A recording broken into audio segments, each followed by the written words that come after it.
Muy buenas, soy Marcos Vázquez y estás escuchando una nueva entrevista aquí en Radio Fitness Revolucionario. Hoy vuelvo al podcast Val Muñoz de Bustillo. Siempre nos llegan buenos comentarios de las charlas que tengo con él. Muchos nos decís que os ayudan a abrir la mente, a aprender sobre cosas nuevas, interesantes, y esto es precisamente lo que pretende esta entrevista. O más que entrevista, es una conversación donde hablamos de medicina convencional versus medicinas tradicionales o alternativas, pero sobre todo intentamos ayudaros a pensar mejor, a desarrollar ciertos modelos mentales para entender cómo funciona la medicina, por qué creemos en terapias que no tienen ningún beneficio más allá del placebo, cómo interpretar estudios para no dejarse llevar por los titulares sensacionalistas que vemos constantemente en los medios, etc. Además, a modo de ejemplo, hablamos al final sobre terapias concretas como homeopatía, reiki, acupuntura, mindfulness, hipnosis, etc. Y te recuerdo que Val tiene un proyecto muy bonito, la biblioteca Polímata, que te permite profundizar en los 50 mejores libros para entender el mundo. Ofrece varios niveles de suscripción mensual en función de lo que quieras acceder, pero tienes fichas, resúmenes, vídeos, charlas, debate sobre los libros, comunidad en Telegram y en definitiva es un gran espacio para los amantes de los libros y de las buenas ideas en general. Podéis echar un vistazo al proyecto en polímatas.com con Y, Polymatas. Tenéis en el menú la opción de biblioteca y con el código revolucionario75 en mayúsculas y con número revolucionario75 tendréis un 75% de descuento en el primer mes. Y otro mensaje rápido, os acordaréis de que en mayo arrancamos un curso sobre inteligencia artificial con foco en aprender a usar ChatGPT para multitud de ámbitos de la vida personal y profesional. Se apuntó mucha gente, los comentarios han sido muy positivos y de hecho muchos de los alumnos lo han recomendado a amigos, a compañeros de trabajo, pero cerramos las puertas al arrancar el curso y por eso mucha gente se quedó fuera. Nos han seguido llegando solicitudes de gente que quiere aprovechar el verano para aprender esta nueva tecnología, así que hemos decidido ofrecer la opción de acceder a todas las clases en diferido esta vez, aunque se acompañarán de apoyo en la comunidad privada. En definitiva, si queréis aprovechar el verano para aprender inteligencia artificial a vuestro ritmo, os podéis apuntar ahora en fitnessrevolucionario.com/vida inteligente. Todo junto, repito, fitnessrevolucionario.com/vida inteligente. Y sin más, damos la bienvenida a Val Muñoz de Bustillo. Bienvenido al podcast de nuevo, Val, ¿cómo estás? Muy bien, muchas gracias, Marcos. Gracias a ti y además por hacer el esfuerzo de viajar a Gijón. No, ningún esfuerzo. Maravilla venir a esta ciudad. Hoy tenemos buen tiempo, además, así que puedes dar una vuelta después por la playa. A ver si aguanta, porque aquí en Gijón nunca se sabe, ¿eh? Sí, intentaremos no alargar mucho la charla para que puedas aprovechar un poco de sol. Bueno, pues hoy cambiamos de tema respecto a los episodios anteriores. Vamos a hablar de medicina en términos generales, de terapias convencionales y también alternativas, pero sobre todo quiero que hablemos de modelos mentales, ¿no? De formas de pensar sobre la medicina para ayudar a la gente a discernir qué cosas tienen sentido, cuáles no, y al final aplicaremos estos modelos mentales a terapias quizás más controvertidas. Y quería empezar preguntándote o pidiéndote que hagas un repaso breve de esto que podemos llamar medicina, desde su origen hasta la época actual y qué grandes hitos podríamos destacar. Sí, bueno, lo vamos a hacer muy rápido, pero yo creo que merece la pena porque nos pone a todos en contexto, ¿no? Entender que lo que llamamos hoy medicina es una cosa muy breve en el tiempo de la humanidad y hasta hace 4 días, pues básicamente nos guiábamos por el prueba y error y por creencias místicas, religiosas, etcétera, etcétera. Podríamos decir que la medicina como tal empieza en la antigua Grecia, como todas estas cosas, ¿no?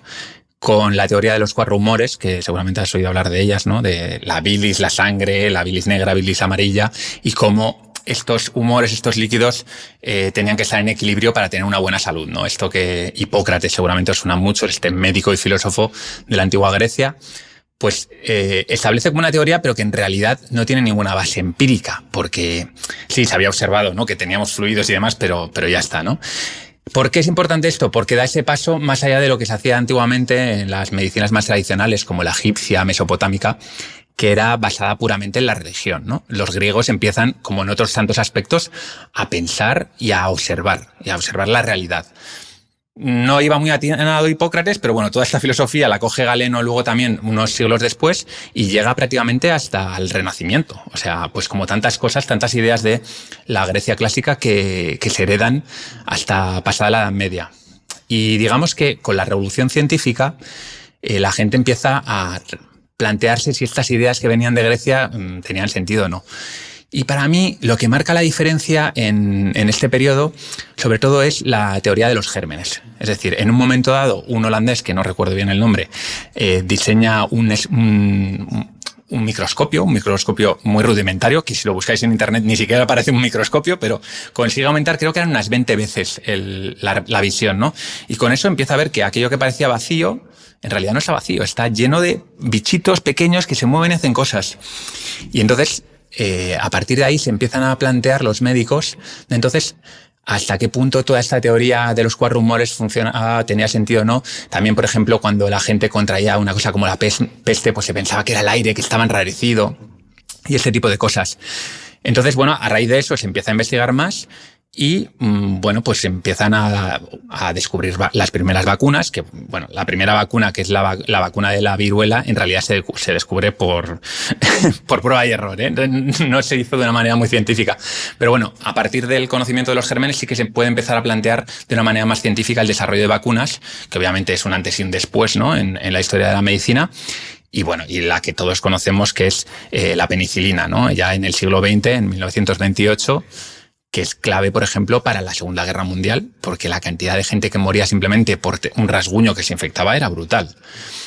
Y bueno, pues yo resumiría en eso, ¿no? Descubrimiento de las vacunas, pues la primera en 1796 de Edward Jenner, pero un poco por prueba y error. Luego tenemos la anestesia, que es otro momento muy importante, porque claro, pensad que hasta 1846 y bastante después, que es cuando se descubre la anestesia, William T.G. Morton, cuando se te ponía una pierna gangrenada, te la cortaban con un serrucho y te daban un palo y un poco de alcohol para pasar el trago. O cortar el pecho a una mujer para extirpar un tumor. Totalmente.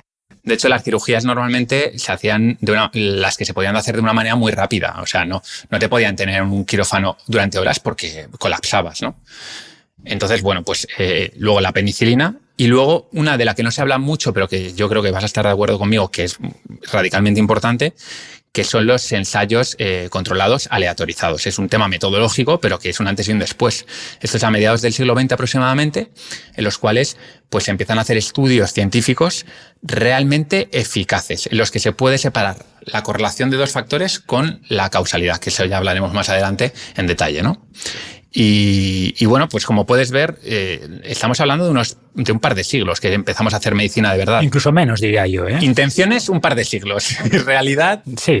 O sea, es verdad que esa primera vacuna de la viruela tiene más tiempo. De hecho, el nombre de vacuna viene de vaca, ¿no? Porque se usaba la viruela de la vaca, sí, que era poco grave en humanos, para inocularse o protegerse de la viruela humana, que era mucho más peligrosa, ¿no? Y surgió pues de la observación de que las personas que trabajaban con vacas tenían menos riesgo de contraer la viruela. Pero las vacunas empezaron a aplicar de manera sistemática, digamos, mucho tiempo después, ¿no? Claro. Pero yo diría como resumen que hasta hace 100 años, bueno, un poco más, 120 años, principios del siglo pasado, cuando ibas al médico tenías muchas más probabilidades de empeorar que de mejorar. Esto lo dice Taleb, ¿no? Que si tienes algo grave merece la pena, a día de hoy todavía, merece la pena ir al médico, pero que si no es muy grave, que mejor que te quedes en casa y dejes al cuerpo. Es la iatrogenia, sí, que la iatrogenia es eso, ¿no? Es el daño causado por la medicina, que sigue siendo un problema hoy, pero hace un siglo, a principios del siglo XX, por ponernos en ese momento crítico de la medicina, era una de las principales causas de mortalidad. Sobre todo si visitabas al médico, como dices, por algo no muy grave, ¿no? Quizás tenías, un dolor de cabeza,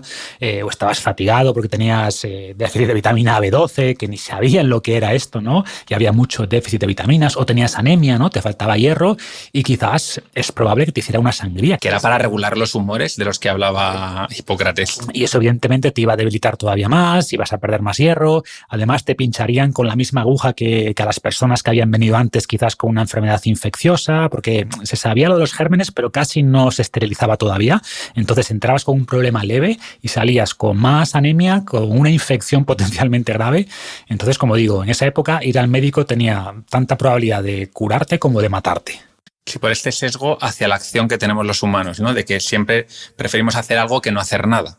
Cuando esto se hace en política, se hace en medicina, se hacen tantas cosas, cuando muchas veces, cuando somos ignorantes sobre todo, lo mejor es no hacer nada, ¿no? Realmente sí, ¿no? Pero el paciente también quiere que le hagan algo y el médico pues quiere cobrar y para eso tiene que hacer algo, ¿no? Claro. Es curioso que medicinas tradicionales como la china, o bueno, al menos eso he escuchado, no sé si es del todo cierto, pero parece que pagabas al médico cuando estabas sano y si enfermabas dejabas de pagar hasta que te curases, ¿no? Por lo que el médico hacía más énfasis en la prevención. Eso lo he oído yo también. Mientras que los médicos occidentales occidentales ganan dinero si enfermas, por así decirlo. O, por ejemplo, antes las mujeres no querían ir a dar a luz al hospital porque sabían que morían mucho más las mujeres que daban a luz en el hospital que las que lo hacían en casa. Y cuando Semmelweis dijo que eso era porque los médicos no se lavaban las manos antes de ayudar a las mujeres, pues le tacharon de loco, que eso no tenía sentido, y tardaron no sé cuántas décadas en empezar a aplicar esta práctica, ¿no?, de lavarse las manos antes de ayudar a una mujer a dar a luz. Y fíjate cuántas mujeres han muerto por algo tan sencillo como esto y lo que se tardó en implementar. Entonces, volviendo a tu respuesta original, hay pocas cosas, ¿no? Pues eso, vacunas, antibióticos, mejor higiene en general, ¿no?, alcantarillado, etcétera, que explican el 70-80% del aumento de la esperanza de vida durante el siglo XX, que pasó de 40 y pico años a casi 80, y esto ha tenido mucho más impacto que las cirugías más avanzadas y otras cosas que también, por supuesto, pero mucho menos. Hay que decir que en paralelo de esta medicina que hemos descrito, que es la medicina occidental, se sigue manteniendo medicinas alternativas, por ejemplo, como la china que tú comentas, y llegan hasta el día de hoy. Y hay un poco esta lucha, ¿no?, entre qué es medicina y qué no es medicina, qué es la medicina alternativa, qué es pseudoterapia y no. Hay, por ejemplo, hay mucha lucha de nombrar a las cosas, ¿no? Porque obviamente el Colegio de Osteópatas de Washington no quiere que se le llame pseudoterapia a la osteopatía, ¿no? Entonces hay una lucha de nombres en las que todo el mundo quiere ser llamado como medicina, pero que obviamente para diferenciar las cosas no podemos llamar a todo medicina, porque si no tenemos una confusión importante. ¿Y a qué llamamos medicina? Vamos a entrar ya en los modelos mentales o en cómo podemos saber si algo funciona de verdad, ¿no? Aunque bueno, podríamos incluso debatir qué es funcionar, porque es evidente que toda esa medicina de Hipócrates y Galeno funcionaba, ¿no? Y la medicina es mucho más antigua, siempre ha estado con nosotros. De hecho, hace poco, no sé si lo viste, se vio un caso en orangutanes, creo que era. O sea, se observó un orangután que se hizo una herida y se aplicó una mezcla herbal de plantas machacadas y después se comprobó que tenían propiedades antimicrobianas, ¿no? Pues eso podríamos decir que es medicina también. ¿Cómo lo ves? Claro, ya depende. Yo te voy a dar mi definición, la que a mí me resulta útil. Obviamente, como dice Taleb, ¿no?, el conocimiento práctico que se adquiere con la prueba y el error es conocimiento. Eso no podemos negarlo. Y por eso hay cosas que funcionan de la medicina tradicional. Hay plantas que funcionan, hay terapias que funcionan. ¿Qué pasa? Que a día de hoy para mí ese es un criterio muy bajo. El de decir, bueno, pues yo con la prueba y el error voy viendo cómo va la cosa, ¿no? Y si dura 1000 años, pues perfecto. Pero nosotros, por ejemplo, para el COVID no podemos esperar 1000 años, ¿no?, a que haya una vacuna. Entonces, para mí, o sea, cuando yo hablo de medicina a día de hoy, hablo de medicina basada en ciencia. ¿Y la ciencia qué es? La ciencia es una institución que tiene unos requisitos mínimos, como por ejemplo que si tú dices, por ejemplo, que una pastilla de homeopatía funciona, tienes que dejar que otros lo prueben en sus laboratorios, ¿no? Tiene que haber una revisión por pares. Si tú estudias si tú publicas un estudio, tiene que haber una crítica. Eso es un básico. Muchas de estas pseudoterapias o pseudomedicinas no quieren que haya esa confrontación. Simplemente están en sus propios guetos de sus revistas en las que, digamos, se laven el culo un poco unos a otros, pero que saben que si se ponen otros científicos a estudiarlo en profundidad, van a ver que eso no funciona. Entonces, para mí, eso es fundamental, que siga las reglas de la ciencia. Tiene que haber estudios científicos que estén bien realizados. Ahora podemos ver a qué nos referimos, ¿no?, con bien realizados. Pero sobre todo es eso, es tener la intención no de yo tengo la verdad, con un dogma que viene de antiguo, sino yo tengo una idea, creo que esto puede funcionar, ponerlo a prueba y dejar que otros lo prueben. Para mí eso es tan sencillo como eso, tan sencillo y tan complicado. Sí, y hay otro debate interesante que no creo que entremos hoy, que es cuántas de las cosas que se hacen en la supuesta medicina basada en ciencia están realmente basadas en buena ciencia, ¿no?, que eso daría para otro podcast. Pero más allá de las definiciones, que estoy de acuerdo con la tuya, pero es difícil argumentar contra las experiencias personales de la gente, ¿no? Hay muchas personas, por ejemplo, que recurren a terapias como la homeopatía, que has mencionado, pues aseguran que eso les funciona, ¿no?, que tenían no sé qué problema, se tomaron la pastilla que les dio el homeópata y mejoraron. ¿Cómo podemos explicar esto a pesar de que no se cumplan los criterios de esa medicina basada en ciencia? Claro, esto es muy interesante porque algo que no es científico puede funcionar. Eso, punto uno, ¿vale? Puede funcionar por pura chiripa porque has ido probando y al final has dado con algo que funciona. Y de hecho, a día de hoy, muchos fármacos se basan en plantas medicinales que se llevan utilizando durante milenios, ¿vale? Eso, punto uno. A ver, hay que entender que la salud humana es algo muy complejo. No es algo tan sencillo como yo me tomo una capsulita que tiene unas moléculas que hace cosas dentro de mi cuerpo. Cuando tú te tomas algo o recibes una terapia, tus expectativas, ¿no? Por ejemplo, sobre esa terapia, si me va a funcionar, las esperanzas que te da. Por ejemplo, si tú eres un enfermo crónico que tiene dolores constantemente, el tener una esperanza, alguien, por ejemplo, que te dice que te va a poner las manos en una sesión de 1 hora, ¿no? De Reiki, y que eso te va a ayudar a mejorar tu dolor. Simplemente esa esperanza ya es sanadora en cierto punto. Antiguamente no se sabía por qué. Esto es el llamado efecto placebo, que conoceréis todos, ¿no?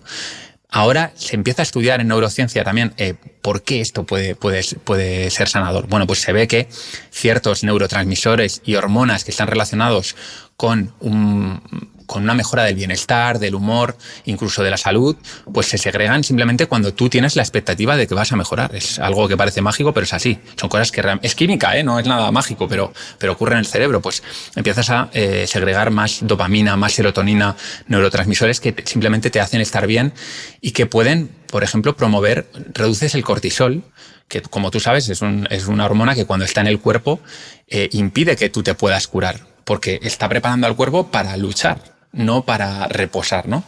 Entonces, si tú tienes cortisol de forma crónica en tu sistema, no vas a poder curar adecuadamente. Si tú, por ejemplo, tienes esperanza de que vas a curar, eso te va a reducir el cortisol y te va a ayudar a curar. Entonces, efectivamente, muchas de estas terapias, si no todas, como son placebo, funcionan de algún modo. Y el placebo puede tener un impacto muy grande. Estamos hablando de una mejora dependiendo de los estudios, ¿no? Pero entre un 15 y un 50% a veces, ¿no? En la mejora del dolor y en muchas cosas.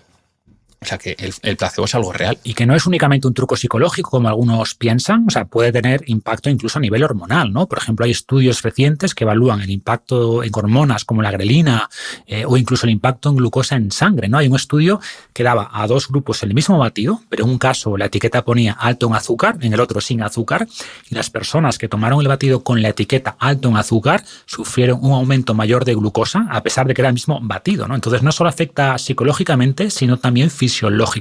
Digamos que es un efecto psicológico que afecta luego a todo el cuerpo. O sea, pero empieza en la cabeza, ¿no? Porque es la expectativa lo que realmente te hace... Sí, debe existir esa expectativa. O sea, al final el cerebro es la farmacia más sofisticada del planeta y puede orquestar la producción de multitud de compuestos con impacto sistémico, pero debe partir un poco de esa señal del cerebro, sí. Y volviendo al método científico, que después quiero que profundicemos en la metodología, pero lo interesante es que antes de aplicar esta metodología, mediados del siglo pasado más o menos, si un fármaco mejoraba una enfermedad, se aprobaba. Y curiosamente se aprobaban casi todos los fármacos, ¿no? Después se empezó a usar un grupo de control y para que se aprobase un fármaco tenía que funcionar mejor que un placebo o una pastilla de azúcar que no hiciera nada. Y de repente casi ningún fármaco se aprobaba. O sea, curiosamente superar el placebo fue mucho más difícil de lo que se pensaba y parte de los fármacos que funcionan, parte de su efecto también es por placebo. No todo obviamente, pero parte sí. Y de la medicina tradicional y de los chamanes y tal, pues casi todo es placebo.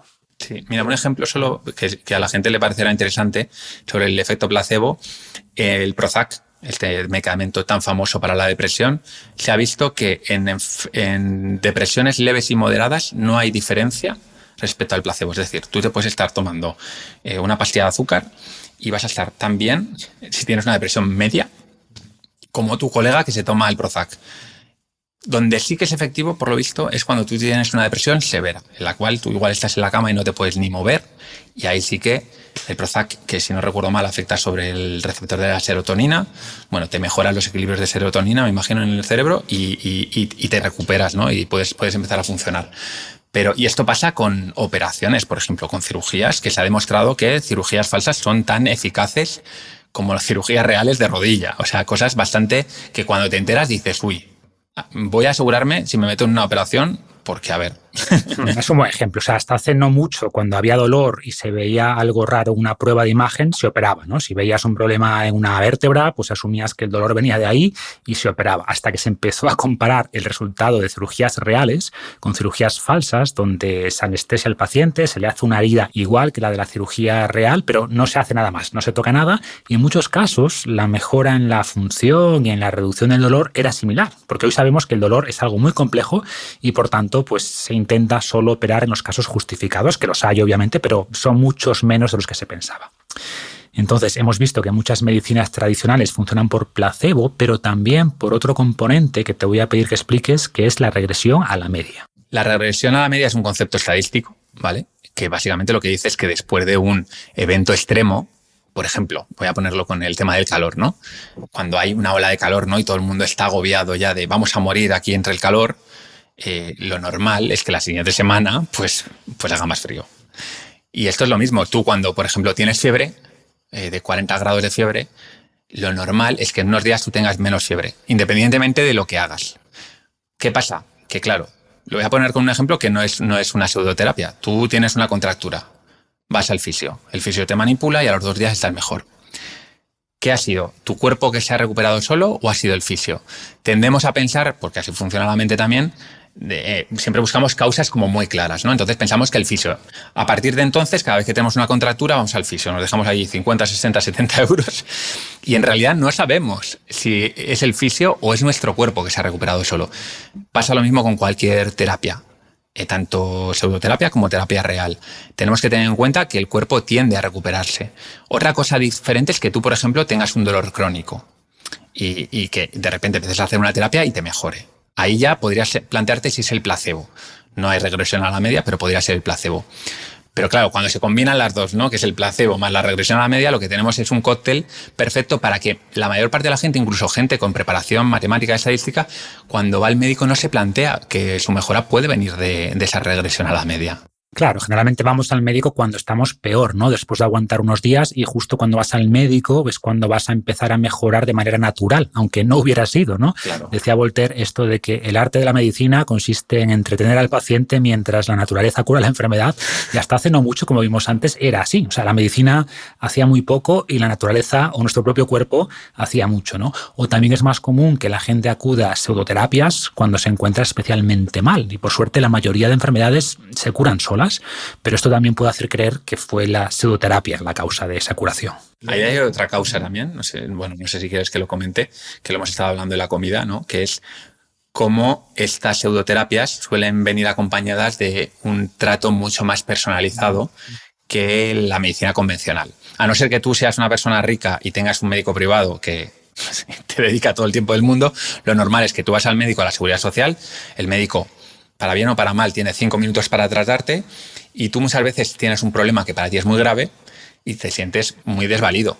Dices, joder, yo estoy hecho polvo aquí, llevo un mes con diarrea y no sé qué hacer y el médico me ha despachado en 5 minutos. Sin embargo, vas a una terapia homeopática, reiki, lo que sea, y como mínimo seguramente van a estar 1 hora contigo. Seguramente va a ser una persona que además te va a preguntar cómo te encuentras, te va a preguntar por otras cosas que no tienen que ver con tu enfermedad, vas a sentir que tiene en cuenta más factores, porque normalmente tiene un enfoque holístico, que le llaman ellos, que es como completo, ¿no? Que no solo van a un síntoma concreto a solucionarlo. Y todo esto hace que como seres humanos que somos sociales, nos sentimos que han empatizado con nosotros y volvemos a lo mismo. El efecto placebo, pues lo mismo. Ese efecto sedante, digamos, ¿no? De alguien que nos trata bien. Un abrazo, simplemente, esto se ha visto en estudios, como un abrazo aumenta la oxitocina que nos ayuda a un montón de cosas. Pues entonces, aunque no hagas nada, simplemente por eso ya vas a estar mejor. ¿Qué pasa? Eso no te va a curar un cáncer.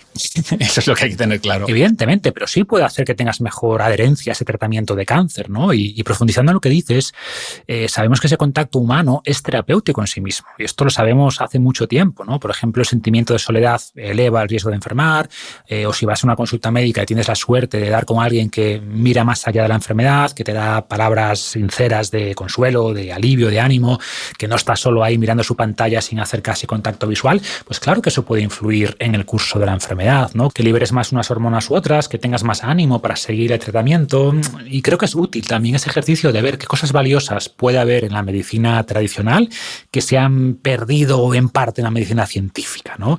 Y creo que ese es un punto importante, el trato más humano. Y el otro punto podría ser esa visión holística. Y ojo, que intentes tener una visión holística no quiere decir que tu planteamiento sea correcto, ¿vale? Pero al menos hay esa intención. Y es verdad que la medicina moderna, también por su gran complejidad, tiende a la sobreespecialización.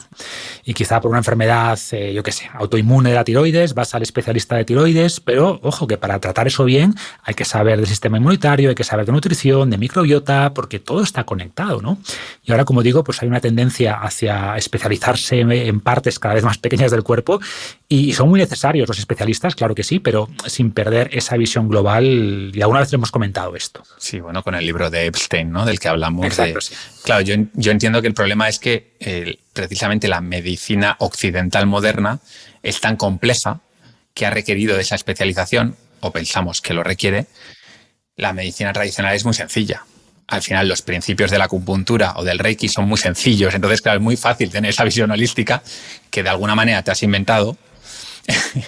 y claro, por eso el holismo per se no es positivo. Es el holismo con sentido. En un mundo ideal, un médico de los riñones o de la tiroide tendría que tener unos conocimientos sólidos, aunque básicos, de nutrición, de fisiología, de una serie de cosas que, bueno, se supone que lo estudian en la carrera, pero parece que muchas veces luego se les olvida o no tienen interés por meterse ahí, o no tienen tiempo, que tampoco quiero ponerme a hacer una crítica aquí sin ser yo médico. Pero bueno, para el paciente es muy frustrante. Y yo lo que observo de gente que tengo a mi alrededor que va a este tipo de terapias alternativas es que casi siempre van desde la frustración de que no tienen lo otro, no tienen esa comprensión, no tienen esa visión más general.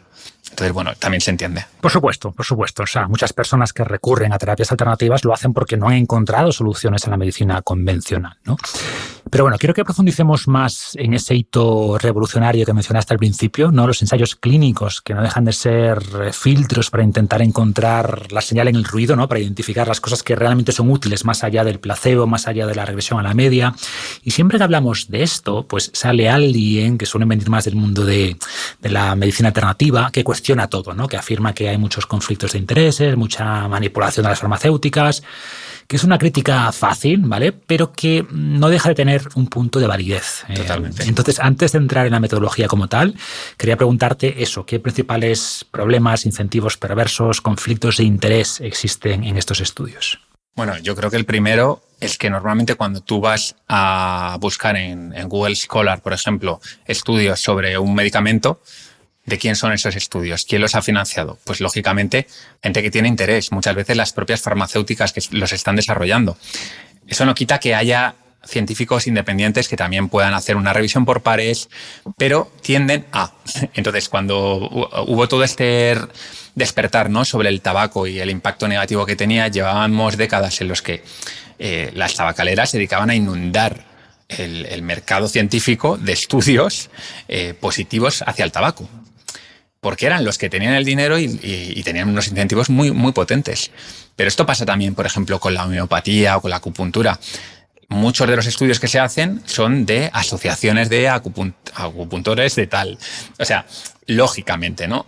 Entonces, bueno, pues una de las principales cosas que debemos hacer nosotros como ciudadanos, que no nos queda otra que muchas veces informarnos por nuestra cuenta, es cuando vamos a investigar un fármaco, por ejemplo, que nos han recetado, o una intervención quirúrgica, lo primero es ver, oye, ¿quién haya realizado estos estudios? ¿Tienen algún tipo de conflicto de intereses? Te mencionaba antes, por ejemplo, que el 50% de los estudios de medicamentos para el cáncer están realizados por farmacéuticas que están desarrollando o interesadas en desarrollar esos fármacos.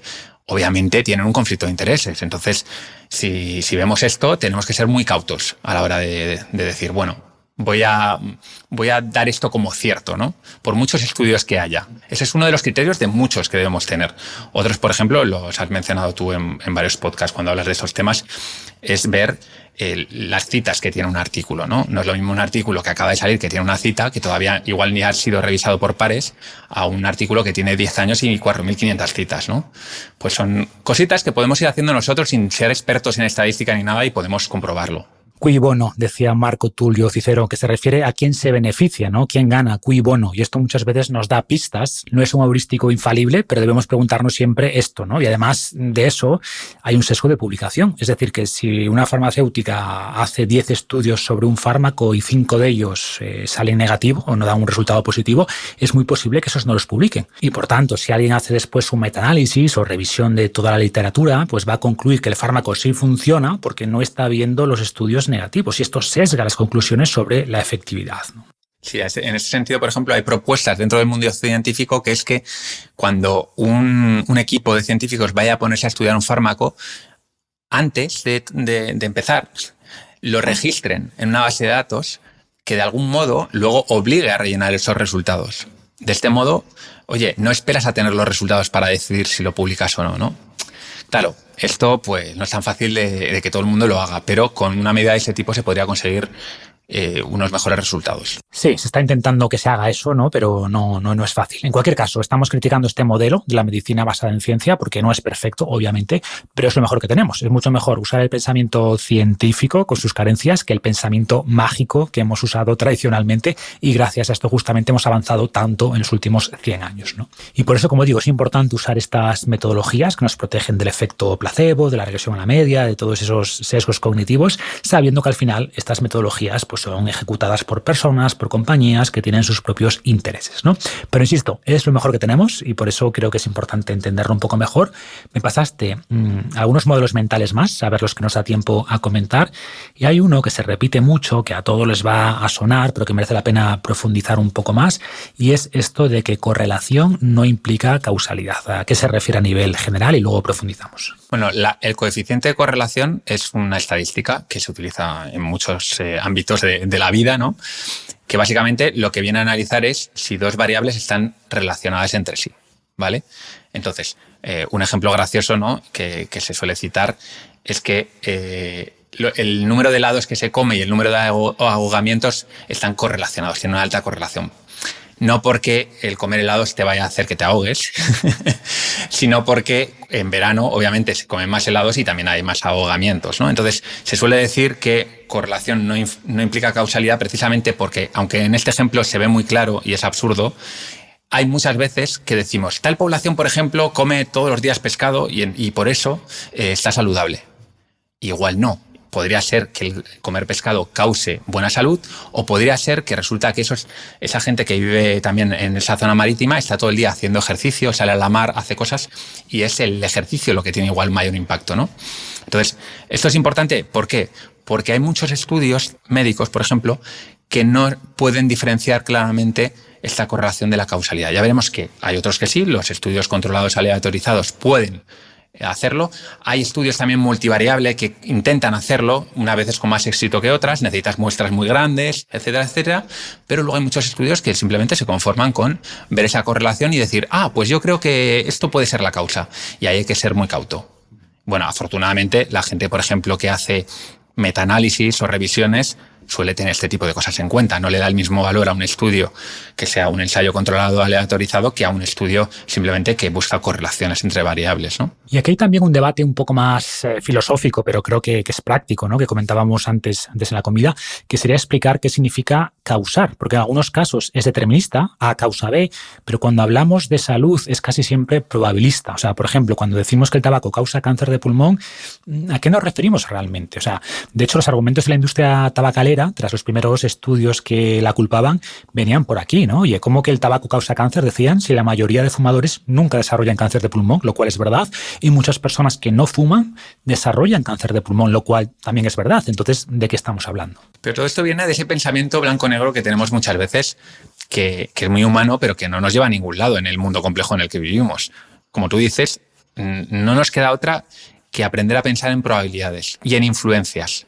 Y por eso yo siempre insisto en que, si tenemos tiempo e interés, obviamente, es muy interesante estudiar un poquito el mundo de los sistemas complejos, ¿no?, que te ayuda a tener esa mentalidad más basada en relaciones, en influencias, en probabilidades, que en causas, ¿no?, directas o determinísticas, que normalmente eso no existe.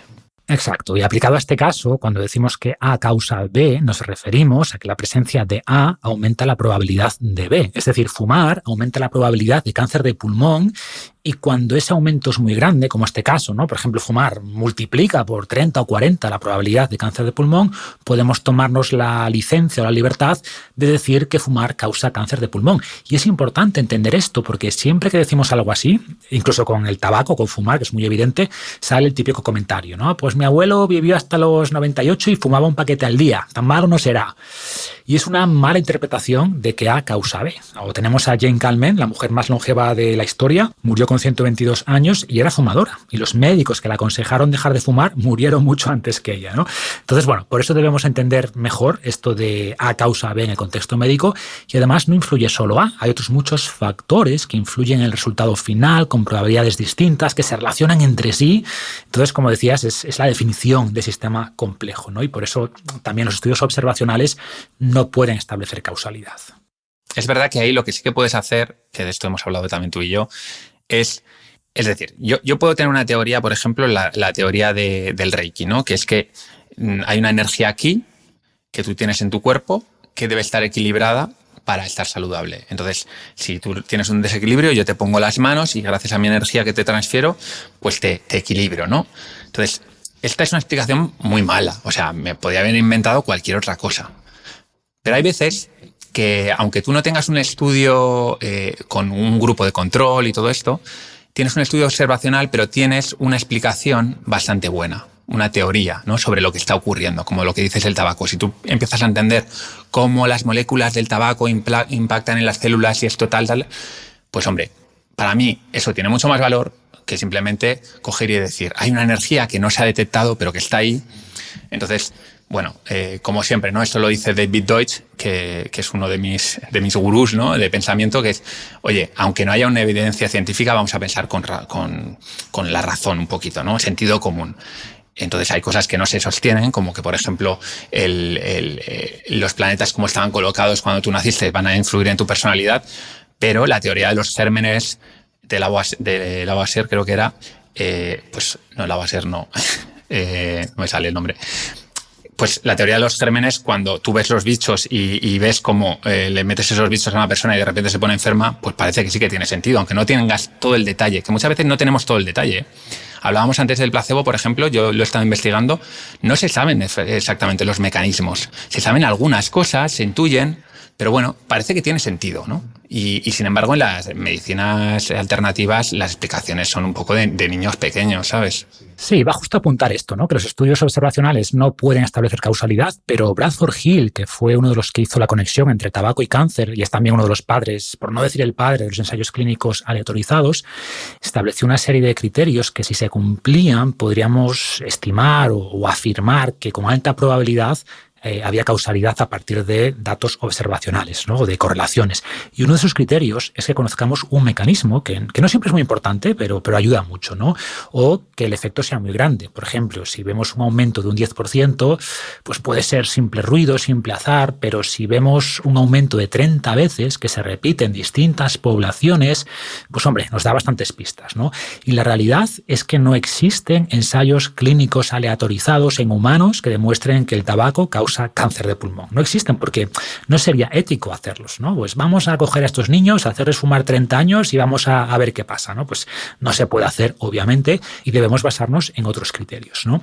Y sobre los mecanismos, pues es importante, por supuesto, pero no es necesario. O sea, si vemos un efecto claro y esto nos sirve para predecir el futuro, pues es muy útil, aunque no sepamos explicar por qué ocurre. Hablaba antes de Semmelweis, que proponía lo de lavarse las manos antes de una cirugía o de ayudar a las mujeres a dar a luz, y no se le tuvo muy en cuenta porque no proponía buenos mecanismos. Bueno, también porque estaba un poco loco, era un tipo un poco raro, pero sobre todo porque no explicaba el por qué. O él hablaba de unas partículas cadavéricas, porque muchos médicos pasaban de hacer autopsias, ¿no? De estar con cadáveres a hacer cirugías después, y él proponía, Semmelweis proponía que esas partículas cadavéricas quedaban en las manos, bueno, cosas que parecían una locura a los médicos de la época, por tanto no se le tuvo en cuenta, y hoy sabemos que no existen esas partículas, o sea, su explicación era mala, pero sí existen las bacterias que causan esas infecciones, ¿no? Y Semmelweis pues hizo experimentos donde veía que en las alas donde se lavaban más las manos, pues había después menos mortalidad de las madres. Entonces, como mensaje, aunque no conozcamos los mecanismos exactos, podemos tomar mejores decisiones a partir de las observaciones. Sí, sí, totalmente. O sea, ahí, de hecho, hay corrientes filosóficas en la ciencia que son muy acérrimos de esa postura, que si no recuerdo mal les llaman los instrumentalistas o empiristas, que se enfocan mucho en que haya una evidencia. El cómo sucede eso es lo menos importante. Yo no me posicionaría en ningún sitio. Yo creo que al final, idealmente, que existan las dos cosas. Porque cuando tú conoces el mecanismo, esa evidencia ya es muy difícil de obviar. Pero cuando no conoces el mecanismo, esa evidencia, bueno, puede venir de otras cosas, ¿no? Y además, como no conoces el mecanismo, tampoco puedes potenciarlo o puedes buscar ese uso en otros ámbitos. Entonces, la ciencia, una de sus obligaciones es entender el porqué. Pero evidentemente muchos, me atrevería a decir que la mayoría de los medicamentos y terapias que se han descubierto a lo largo de la humanidad no se entendía por qué funcionaban exactamente hasta tiempo después. Totalmente, y también puede ocurrir que entender algún mecanismo nos confunda o nos haga más reduccionistas, ¿no? Por ejemplo, sabemos que la insulina favorece la acumulación de energía, esto es así, y por tanto hay gente que se queda con ese mecanismo y afirma por tanto cosas como que dado que los carbohidratos aumentan la insulina y la insulina favorece la acumulación de grasa, pues comer carbohidrato engorda. Lo cual solo podría afirmar alguien que desconoce otros cientos de mecanismos adicionales que interactúan con este, ¿no? Pero si solo conoces unos pocos mecanismos, puedes llegar a conclusiones equivocadas porque no tienes esa foto global, ¿no? Que una vez más suele ser mucho más compleja. Y por eso tienes que ver si tu hipótesis después se cumple. O sea, vale, esa es mi idea, conozco este mecanismo, pero la gente que come más carbohidrato a igualdad de calorías engorda más, ¿sí o no? Y vemos que no. Por tanto, si tu mecanismo no explica la realidad, no es útil o no por sí solo, ¿no? Bueno, pues hemos hablado de correlación, de causalidad, de estudios observacionales y hemos dicho que el estándar de oro para establecer causalidad sería el ensayo clínico aleatorizado. Explícanos un poco a qué se refiere, en qué consiste y cómo podemos establecer esa causalidad. Bueno, es muy sencillo. Lo que se hace en estos estudios es se coge una población que se quiere estudiar, imaginémoslo, ¿no? Gente que tiene cáncer de pulmón, se hacen normalmente 2 grupos aleatorizados, pues se llama así, o sea, en los que los investigadores no eligen quién va a un grupo y a otro, sino que es algo aleatorio. ¿Y por qué es importante aleatorizar? Bueno, pues porque los sesgos aquí de los investigadores pueden llevarnos a malas pasadas. Si tú quieres comprobar que un medicamento contra el cáncer de pulmón funciona, pues igual tienes la tendencia sin querer a coger y meter en el grupo A los que a ti te interesan, que es a los que les vas a dar el medicamento, ¿no? Y luego por el tema de mezclar, ¿no? Cuando tú tienes una muestra suficientemente grande y mezclada, normalmente te va a dar un promedio cercano a lo que es la población general de esos enfermos de... Persigues que los grupos sean lo más similares posibles. Eso es. Cuidado, para eso tiene que ser una muestra grande, porque si tienes 2 muestras de 20 personas y 20 personas, lo aleatorio también puede hacer que esté sesgado por pura casualidad, pero bueno. Entendemos que más o menos te van a quedar grupos parecidos. Entonces, lo que haces sobre esos grupos es una intervención. Esa intervención puede ser desde una operación, darles una pastilla o que hagan ejercicio. Entonces, aquí lo importante es que esa intervención la hagan los 2 grupos de algún modo, ¿no? Normalmente, por ejemplo, cuando son pastillas es muy fácil, porque tú le puedes dar un placebo, que es una pastilla de azúcar, a un grupo, y le puedes dar una pastilla que sea exactamente igual, pero que realmente tenga un medicamento al otro grupo. Lo interesante es que ni la gente que está recibiendo el medicamento o el placebo, ni los propios investigadores sepan quién está tomando qué, precisamente para evitar esos sesgos a posteriori. Esto se le llama enmascaramiento o doble ciego, ¿vale? A veces es ciego simplemente, que es que el paciente no lo sabe, pero el investigador sí. Lo ideal es que sea doble ciego. Y entonces luego se observa los 2 grupos durante el tratamiento y finalmente se hace un análisis estadístico en el que se ve si efectivamente hay una diferencia, por ejemplo, en esos síntomas que queríamos tratar, y si esa diferencia, es importante esto, es significativa desde el punto de vista estadístico. Es decir, se debe a algo más que al puro azar, porque a veces simplemente el grupo A puede haber mejorado por puro azar, porque hay miles de factores que pueden influir, ¿no? Y si mejoran, imaginemos, un 10% y el otro grupo mejora un 2%, no necesariamente significa que sea por el medicamento. Y por eso tiene que haber gente que sepa de estadística y hacer pruebas que determinen si efectivamente hay una diferencia significativa.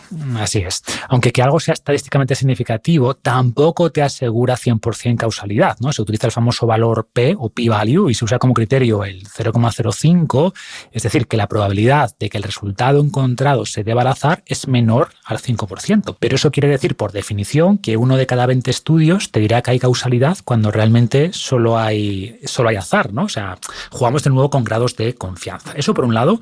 Y segundo, que me lo planteabas aquí en las preguntas, que algo sea estadísticamente significativo no quiere decir que sea clínicamente relevante. Bueno, a mí me da mucha rabia porque cuando yo escucho normalmente en medios de comunicación, no a científicos, sino en medios de comunicación, hablar sobre un estudio, generalmente se dice, este estudio ha demostrado que el medicamento X tiene un efecto significativo sobre los enfermos de cáncer de pulmón. Y claro, significativo en el lenguaje de la calle es importante, significativo, algo que tiene... Y ni mucho menos es eso. Puede ser una diferencia de un 1% de mejora. Pero que estadísticamente significativo significa que probablemente ese 1% se debe al medicamento. Pero claro, un 1% de mejora respecto a un placebo es poca cosa. Sobre todo teniendo en cuenta que todos los medicamentos tienen efectos secundarios y las terapias. Entonces, aquí se suele olvidar hablar de lo que diríamos el el tamaño del efecto, ¿no? El impacto. Lo que tú decías del cáncer de pulmón. No es lo mismo decir que tiene un impacto el tabaco significativo sobre el cáncer de pulmón que decir, no, tiene un impacto de incrementar las probabilidades entre un 40 y un 50, no, entre 40 y 50 veces, ¿no? Pues es completamente diferente. Y esto en muchos estudios es incluso difícil en el propio estudio, tú lo sabes que estás mirando estudios siempre, el verlo eso fácilmente. En el abstract no suele venir muchas veces, te tienes que ir ya a ver la estadística y si no entiendes, te pierdes. Por lo tanto, bueno, yo creo que es un punto importante. Sí, esto conecta con otra idea importante, que es la diferencia entre riesgo relativo y riesgo absoluto, ¿no? Por ejemplo, decir que algo eleva un 10% el riesgo de un cáncer común, como el cáncer de mama en mujeres, pues puede ser relevante, pero si eleva el 10% un cáncer muy poco común, pues es poco relevante, ¿no? Por ejemplo, un cáncer de probabilidad 0,1%, pues un aumento del 10% de riesgo relativo, que es como se suelen plantear los resultados, pues quiere decir que el nuevo riesgo es de 0,11%, o sea, un aumento de riesgo absoluto de 0,01%, que en la práctica es nada, ¿no? Entonces hay que conocer también la tasa base o la frecuencia de una enfermedad para ver si el aumento de riesgo relativo es relevante o no lo es. Y otra idea que vemos en las noticias con frecuencia es eso de un nuevo estudio demuestra que, ¿no? Por ejemplo, hace poco vimos en las noticias un nuevo estudio que encontraba un aumento del 91%, creo que era, de mortalidad en las personas que hacían ayuno intermitente, ¿no? Entonces, nada, tiramos a la basura todos los estudios anteriores que mostraban beneficios, porque este nuevo lo desmonta todo, ¿no? ¿Cómo podemos evitar volvernos locos con cada nuevo estudio? Pues mira, yo creo que con un ejemplo extremo, como siempre, ¿no? Imaginar que de repente sale un estudio que se publica en todos los medios que dice, bueno, estudio de astrónomos finlandeses demuestra que la Tierra es plana. ¿Cuánta gente se creería eso? Bueno, algunos sí, seguro. Al fin, ¿no? Pero claro, la persona, digamos, con un mínimo de sentido común diría, a ver, cuidado. A ver si este estudio tiene algún tipo de problema o qué sesgos tiene. Vamos a ver el estudio, ¿no? Bueno, pues esto aplica a todo. Es decir, tú no puedes desmontar la teoría de la relatividad general porque de repente un día un tío haga unas mediciones astronómicas y vea que no cuadran los análisis de Einstein, ¿no? Necesitas varios estudios. Primero, necesitas que el estudio se publique y sea revisado, que muchas veces los estudios se publican y no están revisados por pares todavía. O sea, no ha habido colegas que revisen si hay fallos, que hay fallos, obviamente. Y luego necesitas que pase un tiempo y que salgan nuevos estudios. Normalmente es importante que un estudio sea reproducible. Eso significa que si tú sacas un medicamento y publicas un estudio, tienes que dar toda la información para que otro laboratorio pueda hacer ese estudio, ¿no? Y entonces, si resulta que empiezan a replicar ese estudio en muchos sitios y efectivamente es así, pues entonces puedes empezar a plantearte que la Tierra es plana. Pero bueno, aún así, cuando hay una evidencia tan grande acumulada a favor de algo, desmontar ese algo no vale simplemente con un estudio, ni con 2, ni con 3. Necesitas probablemente tiempo y algún metaanálisis que coja y analice todos los estudios que hay al respecto y saque conclusiones. Y aún así es muy difícil muchas veces. Por eso, cuando escuchéis sobre estudios nuevos, ser muy suspicaces, sobre todo si atentan contra algo que para vosotros es sentido común o que toda la vida ha sido así, ¿no? Totalmente, y aunque no haya mala intención ni negligencia, por pura estadística, algunos estudios van a dar resultados falsos. 1 de cada 20, como tú has dicho. Exacto, no es 1 entre 1000. Entonces hay que mirar el grueso de la evidencia y también suele ocurrir que cuanto más sorprendentes son los resultados de un nuevo estudio, más probable es que salgan los medios y se viralicen, ¿no? Y también, paradójicamente, más probable es que haya errores en las mediciones u otros problemas, ¿no? Entonces, 2 recomendaciones. Una, mirar siempre la evidencia global, no quedarse con un estudio o el último estudio. Y segundo, intentar adoptar un pensamiento basado en escalas de confianza, ¿no? Por ejemplo, mi creencia de que la Tierra es redonda es 99,9%. Y quizás después vemos que, bueno, en realidad está achatada en los polos, ¿no? Voy ajustando mi escala de confianza. Y esto además tiene otro beneficio, que es que nos ayuda a cambiar de creencias a medida que salen nuevos estudios, ¿no? Si te posicionas muy fuerte en una postura, ¿sabes? Como que hay un intermitente siempre bueno, la dieta cetogénica es lo mejor, o la vegana, pues después cambiar de opinión implica cambiar de identidad, y como eso nos cuesta mucho, pues vamos a tender a rechazar cualquier evidencia que no se ajuste con nuestra creencia, ¿no?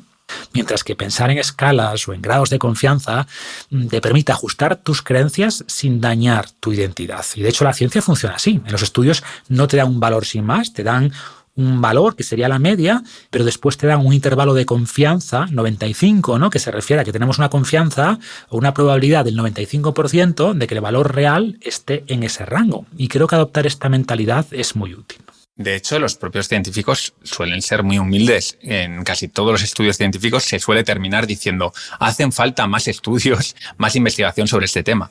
Es decir, incluso aquellos estudios que se utilizan para sentar cátedras, si tú te los lees, al final, generalmente el investigador o los investigadores suelen hacer comentarios de ese tipo porque ellos han sido educados en esta idea de probabilidades, de esto nos acerca un poco más hacia este enfoque, pero cuidado, todavía hay que investigar mucho más. Así debería ser, ¿no? Pero como digo siempre, los científicos son personas antes que científicos y ya no solo por intereses económicos, que también, pero simplemente por defender su identidad no son todos los objetivos que debieran, ¿no? Y hay científicos muy reconocidos que descubren algo nuevo y que después les costó mucho admitir que bueno, de lo que habían dicho no todo era así, pero vamos, el objetivo es tener esa mentalidad científica, por supuesto. Y ya pasando a la parte final de la charla, Val, quería aprovechar todo esto que hemos comentado para analizar algunas terapias que podríamos dividir, como yo veo, en 3 categorías, ¿no? La primera sería las cosas que no tienen ni evidencia, ni lógica, ni nada. Segunda categoría, cosas que tienen un poco de evidencia, bueno, que están ahí en el límite de la pseudociencia. Y la tercera categoría, pues las cosas que realmente cuentan con evidencia sólida, con buenas explicaciones de sus mecanismos. Y mencionaste antes, por ejemplo, la homeopatía. Bueno, hablaste de homeopatía y Reiki, y entiendo que estas dos caerían en ese primer grupo de malas explicaciones y ninguna evidencia, ¿no? Sí, totalmente. Precisamente lo que hablábamos antes de esta explicación, ¿no? La homeopatía, para el que no conozca cuáles son los principios que los propios homeópatas exponen en cualquier web que podáis buscar, su principio principal es lo similar cura lo similar. Es decir, tú te curas el resfriado con una dilución de cebolla porque la cebolla te genera... Que esta idea podrías decir, bueno, eso es parecido a lo de las vacunas. Bueno, no, ni tan mal, o sea, tiene hasta... Pero también es como si yo digo, no, si quieres ser fuerte como un buey, lo que tienes que hacer es comer bueyes, ¿no? O si quieres ser rápido como un zorro, pues come zorro, ¿no? Que esta es una idea... O sea, esto es algo muy humano, ¿eh? De hecho, mucha medicina tradicional se basa en este tipo de cosas y a día de hoy se cazan rinocerontes porque se piensan que comiéndote el cuerno del rinoceronte te pones más bravo, ¿no? Entonces, bueno, lo que se ve al final es que la homeopatía, desde el punto de vista científico, no tiene ningún sentido, porque lo que hacen es diluir en agua o en etanol, creo que es una molécula, por ejemplo, de cebolla, hasta un punto en el que desaparece, y se supone que el principio es que el agua o el etanol se queda en la memoria de esa molécula y entonces tú te lo tomas y te cura lo que sea, ¿no? Entonces es absurdo a cualquier nivel, pero es que luego además la evidencia, se ve que no hay ninguna evidencia más allá del puro placebo, lo que hablábamos antes, ¿no? Placebo y este trato personalizado que sí que pueden tener en una consulta de homeopatía. Entonces la homeopatía, que a mí me da mucha vergüenza que todavía se venda en farmacias, si no recuerdo mal, o sea, por lo menos carteles hay en las farmacias, en algunas farmacias, es un a ver, no es que sea un completo timo, te puede mejorar si crees en ella por el efecto placebo, pero más allá de eso, que ahí habría que ver si, por ejemplo, si no crees en ella, porque hay algún estudio también que dice que te pueden decir que tal cosa es un placebo y aún así te hace efecto. Sí, parece que sí, que aunque sepas que es placebo, el efecto va a ser menor seguramente, pero por algún mecanismo subconsciente también tiene efecto. Pues eso, no os gastéis un duro en homeopatía, que me imagino que la gente que escucha tu programa no compra esto, pero es un placebo caro, sí, y bueno, y el Reiki lo mismo, o sea, que es la imposición de manos, ¿no? De cómo la energía...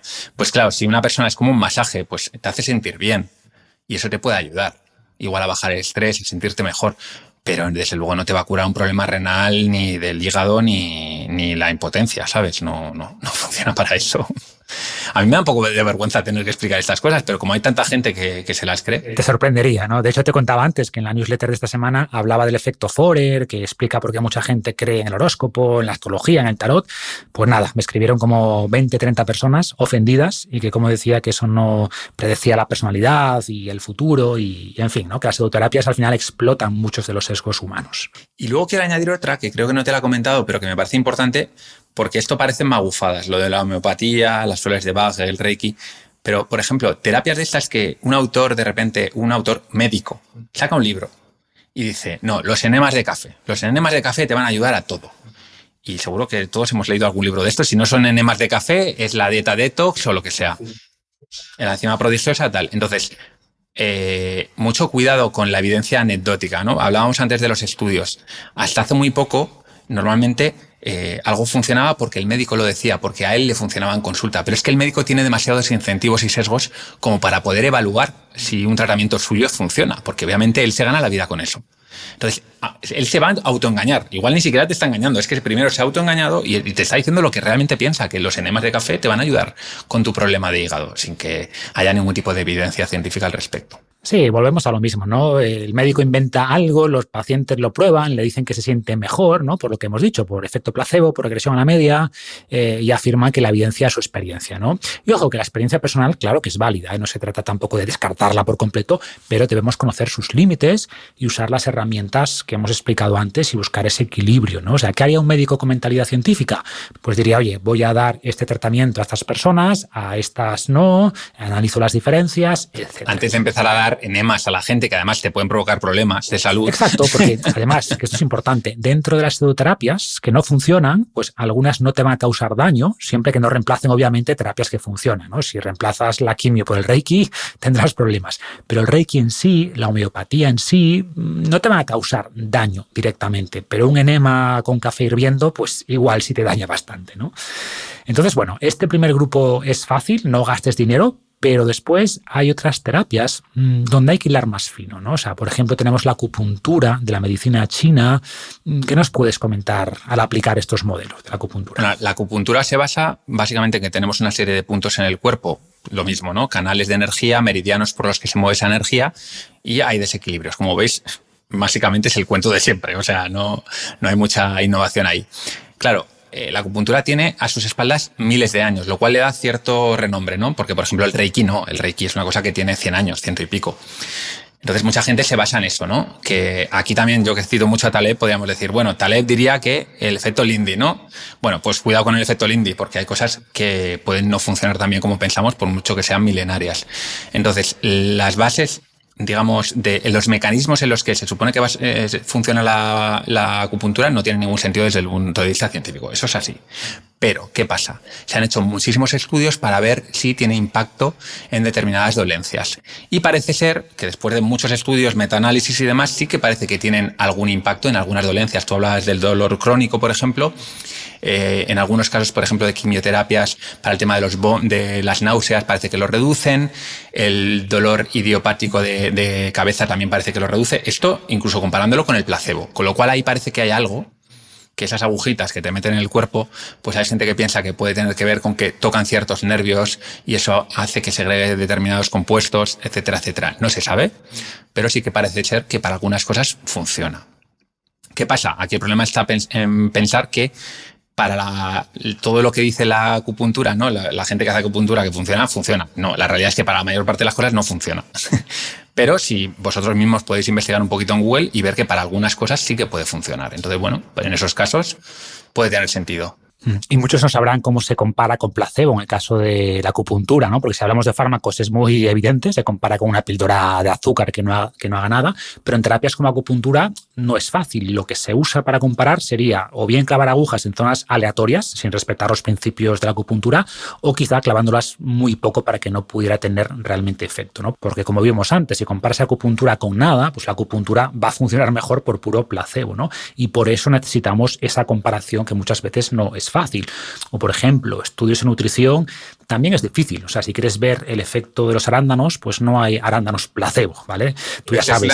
Se suelen comparar con otro tipo de terapias, por ejemplo, o con otro tipo de alimentos. Sí, correcto. Se compara con otro alimento, pero tú ya sabes cuál estás comiendo, ¿no? O imagina un estudio de LSD, pues no hay un buen placebo. Tú ya sabes muy pronto si estás en el grupo de psicodélicos, en el grupo de control o en el otro, ¿no? Y por lo que dices, o por lo que dice la evidencia, sí parece que la acupuntura real, como está planteada, parece funcionar mejor en algunos casos que la falsa, ¿no? Quizás porque, no sé, activa más algunos nervios en esas zonas en las que se realiza, ¿no? Y bueno, aunque la explicación o los mecanismos que plantea pues no estén bien, sí que puede funcionar por esa vía, ¿no? O sea, como decíamos antes, que no sepamos el mecanismo o los mecanismos no quiere decir que no pueda haber un efecto positivo y, por tanto, en este caso no podríamos decir quizás que es una pseudoterapia o que no tiene efecto. Podríamos decir que es una pseudoterapia porque tiene una explicación que no está alineada con la ciencia, pero no podemos decir que no tenga un efecto mayor que el placebo en cosas muy concretas, ¿eh? Cierto, tiene razón. Muy claro. Pseudoterapia en cuanto a no dar buenas explicaciones basadas en ciencia, pero que puede funcionar en casos concretos, correcto. Y luego hay cosas como la quiropraxis, la osteopatía. ¿Qué nos puedes decir aquí? Sí, son terapias que en España igual no tienen tanta fama, pero por ejemplo en Estados Unidos es algo bastante habitual. en universidades se enseña. Entonces, claro, mucha gente piensa que este tipo de prácticas, como se estudian en universidades, hay asociaciones y demás, son prácticas científicas. Lo que hay que decir es que, una vez más, los fundamentos en los que se basan no son científicos. La quiropraxis, por ejemplo, básicamente atribuye a que para tener una salud integral en todo el cuerpo, lo más importante es que tu columna vertebral esté correctamente alineada, ¿no? Pues tú puedes tener la columna vertebral muy bien alineada y aún así tener problemas de salud, pues punta pala, ¿no? Obviamente, si tienes la columna fatal, pues no ayuda. Entonces, bueno, los quiroprácticos se centran en esas subluxaciones de columna, en alinear, si buscáis en YouTube veréis vídeos ahí de cómo les crujen la columna, el cuello y demás. Claro, todo ese tipo de crujimientos para el efecto placebo es la leche, porque es como, me están haciendo algo, ¿no?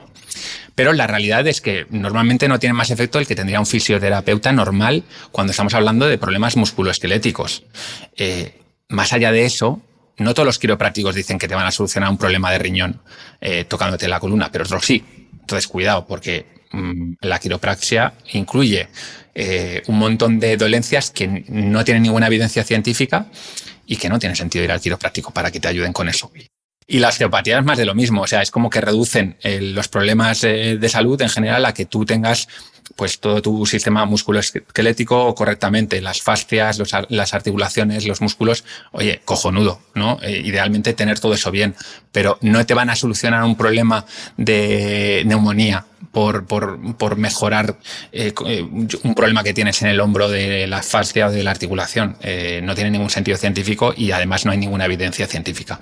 Entonces, básicamente es un fisioterapeuta que se centra más en unas técnicas que en otras, pero ya está, porque lo entiende la gente. Quizá intentan dar esa visión integrada, holística, ¿no? Sí, eso sí que tienen esa Pero visión. Como decíamos antes, esa visión solo tiene sentido cuando está basada en la realidad, no en cosas inventadas, ¿no? Y ya por último, Val, quería hablar de una terapia que sí tiene evidencia, estudios aleatorizados, doble ciego. Bueno, no sé cómo salía el ciego aquí, bueno, con una meditación falsa, entiendo. Pero bueno, te quería preguntar sobre el mindfulness, que está ahora tan de moda. ¿Cómo lo ves? ¿Qué nos dice la ciencia? Bueno, el mindfulness, todos lo conocemos, se ha puesto muy de moda en los últimos años. Básicamente es la meditación de toda la vida, que la han renombrado, y que afortunadamente durante las últimas décadas se ha estudiado mucho y se ha visto que tiene un impacto muy positivo en muchas cosas, ¿no? Pero lo que yo quería sacar aquí a relucir es que, aunque a mí me parece una práctica maravillosa, no le demos tampoco más valor de la que tiene. Es decir, ¿te va a ayudar a mejorar el estrés? Sí. ¿La ansiedad? Sí. ¿El dolor? Sí. Enfermedades que tienen esos síntomas, vas a mejorar, por supuesto. Pero volvemos a lo mismo. No, con mindfulness tú no te vas a curar de un cáncer, ni de una neumonía, ni de una gripe, ni nada por el estilo, porque son vías completamente diferentes en el organismo, que no. O sea, el hecho de tú estar más tranquilo, más en paz, te va a ayudar al sistema inmune, por supuesto, tu cuerpo se va a poder defender mejor. Pero hay enfermedades que, aunque tu sistema inmune esté bien, no se pueden enfrentar el cuerpo solo contra ellas y necesita otro tipo de medicamentos o de terapias. Básicamente es esto. Y la hipnosis, que es la otra, que ha sido desacreditada por todo el show que se ha hecho con la hipnosis en la televisión cuando éramos pequeños, acuérdate, ¿no? Que no se sabía si era verdad, si era mentira. Bueno, la hipnosis es cierta. O sea, se puede conseguir estados de hipnosis, que son estados alterados de conciencia, en el que la persona se relaja muchísimo y está más abierta a la sugestión. Y en esa apertura a la sugestión se pueden hacer cosas que en otros estados no se puede hacer, como psicoterapia mejorada, como, bueno, parece ser que para dejar de fumar tiene cierto efecto. Entonces, bueno, se puede utilizar. Obviamente, volvemos a lo mismo, no vale para todo, ¿no? Aquí estas terapias que hay que cogerlas con pinzas y ver, oye, ¿va a funcionar o no va a funcionar? Sí, ¿no? que hay personas que no son hipnotizables, que son menos sugestionables quizás, no sé qué porcentaje. Bueno, primero, que esto que está en las películas de que te duermen y hacen lo que quieran contigo no es verdad, no funciona así, o sea, tienes que estar dispuesto, pero incluso si estás dispuesto hay muchas personas que, como digo, no son hipnotizables, ¿no? Pero si lo eres, pues sí hay cierta evidencia sobre la hipnosis, pero para cosas muy concretas. Es un poco como los superalimentos, ¿no? Que de repente aparece un alimento, la espirulina, y es buenísima, pero es que resulta que la espirulina vale para todo, ¿no? Se venden libros y al final, claro, la gente se deja llevar por esa moda y luego resulta que no da para tanto. Exacto, hay que separar siempre la realidad de la ficción, ¿no? Bueno, Val, pues creo que hemos hecho un repaso de casi todo lo que teníamos aquí anotado. Espero que haya sido útil para la gente. Creo que hemos sido muy objetivos, lo cual no quita de que nos llegue algo de hate, ¿no? Es inevitable, sobre todo gente que se gana la vida con algunas de las terapias sin evidencia. Bueno, que te escribir a Marcos y decirles, pero con argumentos, por favor, con argumentos. Exacto, yo te las reenvío a ti para que contestes, ¿vale? Nada, ahora en serio, creo que hemos dado muchas herramientas útiles para pensar y nada, buscaremos tema nuevo para la próxima. Un abrazo. Un abrazo.